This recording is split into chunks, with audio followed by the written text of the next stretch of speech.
que nós falávamos de quem mesmo?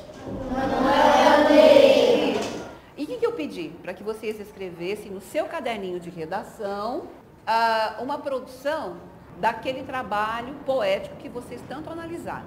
Mas para isso, hoje, nós precisamos do seguinte, nós precisamos rever o que é comunicação, não é? O que é linguagem.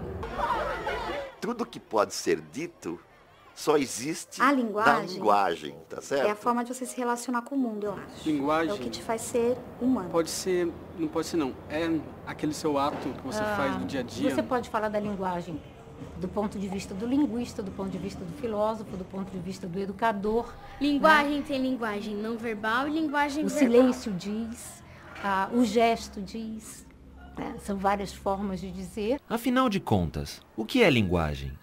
O texto da professora Maria de Fátima Abdala, Linguagem, Educação e Formação de Professores, conta logo no início que irá tratar a linguagem como prática interlocutiva, processo de constituição de sujeitos que não apenas pronunciam ou escutam palavras, mas revelam verdades ou mentiras, coisas boas ou más, agradáveis ou desagradáveis. Linguagem como processo de constituição de sujeitos? O que será que isso quer dizer? O primeiro a responder a pergunta foi o professor da Faculdade de Educação da USP, Celso Favaretto. Se a constituição da linguagem, né, é ao mesmo tempo a constituição do pensamento, e isto implica exatamente uma imagem de si, né, ou seja, o nascimento da consciência, né, isso no Ocidente moderno pode ser entendido como sujeito, a constituição do sujeito. É a possibilidade que a criança, a partir de entende, de se produzir como subjetividade. Sempre que nos comunicamos com alguém, nós utilizamos dois tipos de linguagem. Escola Municipal Cassiano Ricardo, turma de 5ª série. Muito bem. Na linguagem escrita... E quando será que a linguagem começa a fazer parte da nossa vida? A professora Ana Luísa Smolka, da Faculdade de Educação da Unicamp, estuda a linguagem há mais de 30 anos. Vamos ouvir o que ela tem a dizer. A mãe, no começo, fala por ela, mãe, fala pelo bebê, ela mesma responde, vai, né? Então você quer mamar, você está com fome, então vamos trocar a fralda, enfim. Ela vai sustentando, né, as ações dela na relação da criança, permeada de linguagem, né? Mesmo que ela não fale, não oralize o tempo inteiro. Às vezes a gente vê crianças de 2 anos, nossa, igualzinho a mãe, nossa, igualzinho ao pai, né? São todos processos, mecanismos, né, de incorporação da cultura, né? E a linguagem faz parte disso. Só que a criança, a gente diz assim, a criança não aprende só a língua, né? Não aprende a falar, ela aprende modos de dizer. O bebê vai tornando próprio de si mesmo aquilo que é comum na cultura. Novamente em São Paulo, no Museu da Língua Portuguesa. Agora, quem responde é um dos mais importantes linguistas brasileiros, José Luiz Fiorin. Ele é professor da Faculdade de Filosofia, Letras e Ciências Humanas da Universidade de São Paulo. Antes, lecionou por 10 anos em escolas da rede pública. Afinal, o que é linguagem? A linguagem é o conjunto estruturado de signos que se combinam de uma determinada maneira com vistas à comunicação humana. Como, professor? Vamos ouvir novamente. A linguagem é o conjunto estruturado de signos que se combinam de uma determinada maneira com vistas à comunicação humana. As línguas são linguagem. O português, o francês, o alemão, etc. Mas também são linguagem. A língua de sinais, mas também é uma linguagem o cinema, também é uma linguagem a televisão, também é uma linguagem a música. Todos os conjuntos estruturados de elementos com sentido, que combinados entre si servem para comunicar, constituem uma linguagem. De acordo com essa definição, matemática seria uma linguagem, a física e a química também. que nos comunicamos com alguém, nós utilizamos 2 tipos de linguagem. Vocês estão lembrados?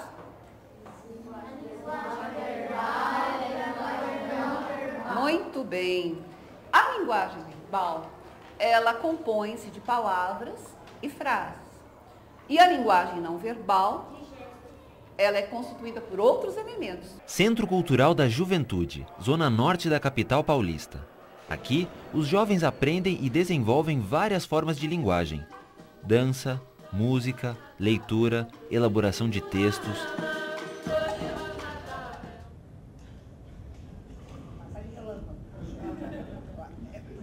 A meta dessa aula de teatro é usar apenas a linguagem não verbal.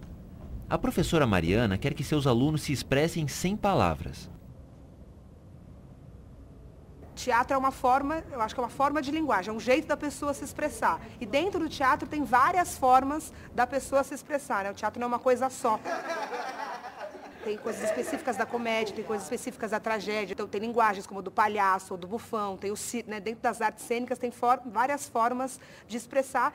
E eu acho que quando a pessoa decide o que ela quer falar para o mundo, o que ela quer contar, a história que ela quer contar, ela escolhe a forma como ela quer contar. A linguagem verbal é mega importante, estou conversando aqui com você, mas se tirar o som disso que eu estou falando para você e ficar só a imagem, acho que as pessoas vão saber mais ou menos do que é que eu estou falando. Então, o trabalho também do teatro tem muito a ver com esse trabalho de liberar o corpo para, sabe, um braço diz muito.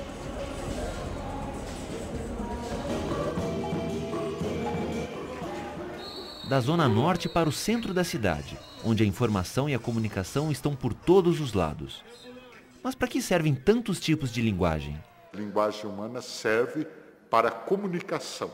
No entanto, é preciso entender bem o que é comunicação, porque as pessoas têm a impressão de que comunicar é fazer alguém saber alguma coisa. E não é só isso. Veja, eu falo para fazer o outro saber uma determinada coisa. Isso é chamada função informativa ou função referencial da linguagem, que é por meio dela que nós transmitimos os conhecimentos acumulados pela humanidade ao longo da sua história. Mas a linguagem é mais do que isso. A linguagem serve também para eu manifestar as minhas emoções. Minha raiva, minha alegria, minha tristeza, meu ódio, minha inveja. Todos esses elementos são manifestados pela linguagem. Essa é a função emotiva da linguagem. Toda publicidade, por exemplo, é uma linguagem com a função central de influenciar. O discurso político tem essa função de influenciar. Essa é a chamada função conativa da linguagem. Agora na Avenida Paulista, Escola Estadual Rodrigues Alves. Então, turma agora, de 7ª série. Iniciar a situação 2, do caderno 2, nós vamos analisar essa propaganda aqui. Vamos só, lembrando das características vistas, dá uma olhadinha no anúncio da página 44, que aí a gente vai discutir junto, tá? O que nós temos aí? Mais imagens ou mais texto, mais palavras?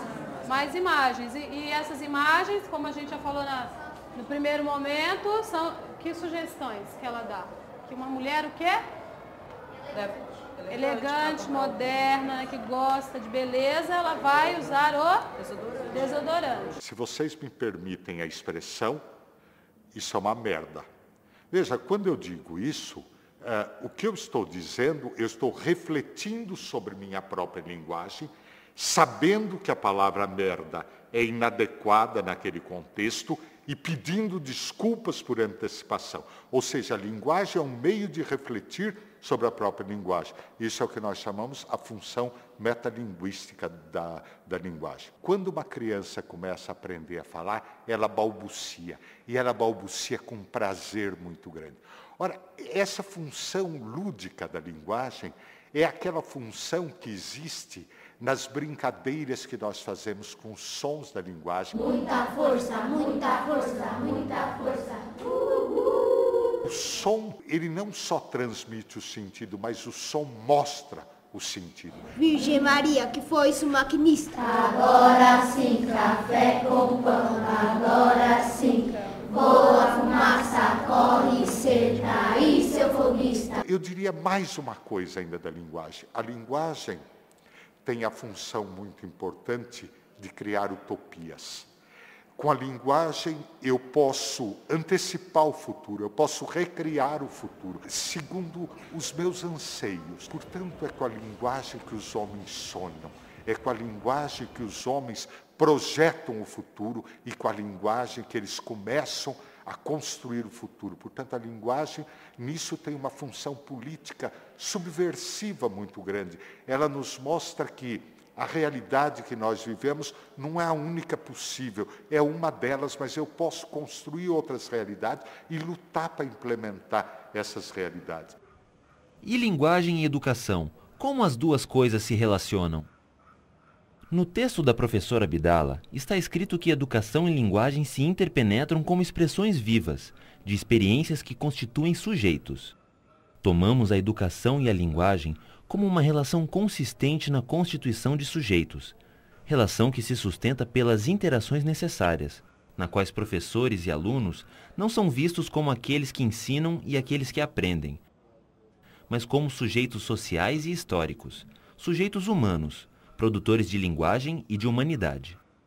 Uma linguagem que tem uma estrutura conhecida por todos e que todos podem dominar e deter os signos básicos e as articulações básicas dessa linguagem e, portanto, a produção de sentidos, de significações e sentidos, é garantia mínima para que uma sociabilidade seja possível. É por isso que as sociedades modernas vão cuidar disso. Vão inaugurar escolas, quer dizer, e vão pensar um sistema escolar. Esse sistema escolar vai ser pensado em termos exatamente do aprendizado mínimo das línguas e das linguagens e dos conhecimentos que favoreçam o exercício da vida pública e da vida em sociedade como um todo. O Manuel Bandeira, para mim, se expressou de uma forma diferente e procurou imitar o som de um trem e fazer várias pessoas entender como é que seu ritmo, o que há dentro dele. No começo do poema, ele estava falando que é de manhãzinha, que o trem está começando a andar, que nem uma pessoa normal, que está levantando devagar. Aí, no meio do poema, ele vai acelerando um pouquinho mais rápido, cada vez mais rápido. E no final do trem, ele vai acelerando mais rápido. Quando chega na estação, ele para. Quer dizer que o trem, ele parou na estação, que nem uma pessoa normal. Que a escola está aí para fazer a passagem da má linguagem da infância, para falar em termos psicológicos, isto é, da linguagem da infância que é puramente concreta ainda, né? Ou da má linguagem cultural, social cultural, né? Para a linguagem desejável, onde o pensamento pode se articular conforme as exigências do pensamento, isto é, de maneira formal, e onde se dá a possibilidade de criar as capacidades e todas as outras atividades propriamente da vivência social e cultural, etc. Não há produção cultural sem um contínuo desenvolvimento de linguagens, e de linguagens cada vez mais especializadas. E a linguagem de sinais? Há uma escola especial da Prefeitura de São Paulo, a Helen Keller, que ensina através da Libras, a língua brasileira de sinais. Helen Keller foi uma americana cega, surda e muda que aprendeu a falar aos 10 anos de idade. Foi a primeira deficiente visual e auditiva do mundo a completar o curso universitário. E essa sala que a gente vai visitar, de que série? A sexta série, aula de português. Oi. Bom dia. Bom dia. Olá. Professora Rodrigo. Tudo bem, Rodrigo? Tudo bom, professora? Oi, turma, tudo bom? Bom dia, bom dia. Posso apresentar eles? Então, ó, cada um vai falar o nome e dar o sinal, mostrar pra eles. David, qual é o seu sinal, David? Cirleia, o sinal dela é esse. Professora, qual é a língua que se fala aqui na Helen Keller? A Helen Keller, ela utiliza a Libras, a língua brasileira de sinais, na comunicação com surdos, né? E a gente usa a língua portuguesa como segunda língua. Nossa escola ela tem uma proposta bilíngue, então Libras e português estão o tempo todo, concomitantemente, sendo utilizados pelos professores, funcionários e alunos. Uma é visoespacial, a outra é audioverbal. Então, isso são duas línguas completamente distintas que convivem no mesmo espaço escolar. Vocês vão pensar, vão pesquisar, pode perguntar para a mãe. Como eles são visuais, eu não posso, por exemplo, explicar um texto de costas. Eu não posso dar um ditado para eles. E eles escrevendo e copiando e olhando. São coisas muito difíceis. Então, eu tenho que facilitar a comunicação, né, deles. Eu tenho que facilitar através do visual, do gestual, da expressão facial, expressão corporal, da oralidade também, porque eles vão viver numa sociedade que não conhece Libras, né? Então, eles vão ter que aprender a se virar, um mínimo, né? O que é? A bandeira do Japão. E o professor? Tem um papel específico no que diz respeito à linguagem? Ele deveria ter sempre o domínio da linguagem. Muitas vezes as pessoas têm certas barreiras criadas ou pelas circunstâncias ou mesmo pela própria formação que a impedem de interagir dessa forma, mas mesmo assim ela sempre vai ter um veículo pelo qual ela possa se expressar. Cada aluno tem uma realidade diferente, né? Então o professor tem como missão ajudá-lo, mostrar os caminhos e respeitar os seus limites, a sua vivência, né? O professor, ele, digamos, de maneira mais técnica, mais especializada, ele vai colocar as crianças, os jovens, em contato com uma ou outra especificidade da cultura, cada uma delas, não é? Quer dizer, desde a mais básica da linguagem, do exercício de linguagem, até aquela dos conhecimentos específicos. Com isso, o que ele está fazendo, o trabalho dele é muito maior. É um trabalho de gerando as condições de aprendizagem necessário para que as crianças e os adolescentes se tornem produtores culturais, criadores de cultura. E criadores exatamente no sentido crítico da palavra, quer dizer, criadores de cultura e diferenciadores de cultura.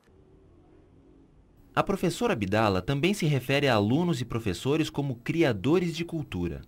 No texto, ela diz que através da linguagem, entendida substancialmente como uma forma de interação, abrimos espaço para questões de educação, considerando-a como prática social, cujos principais atores, professor e aluno, refletem a cultura e os contextos sociais a que pertencem, mas ao mesmo tempo, ao se constituírem como sujeitos, permitem que se construa uma cultura própria. O fundamental é cuidar exatamente de que as crianças, através do processo educacional, possam ir tomando posse adequada do exercício da linguagem e do pensamento, entendeu? Essa é a garantia crítica mínima. A posse de linguagens cada vez mais requintadas, cada vez mais especializadas, é a única garantia que se tem de que a partir daí se possa exercitar o espírito crítico.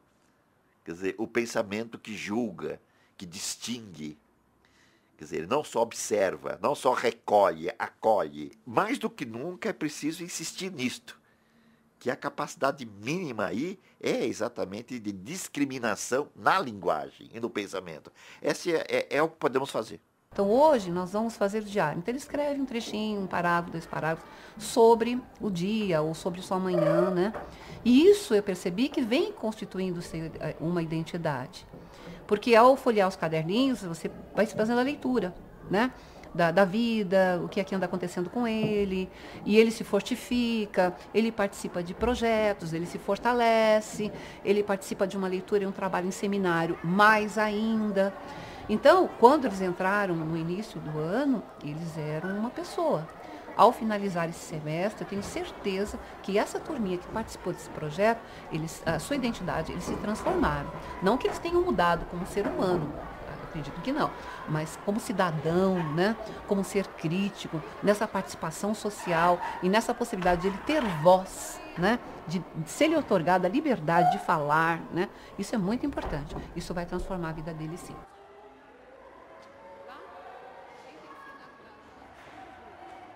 Aqui não, porque aqui eu vou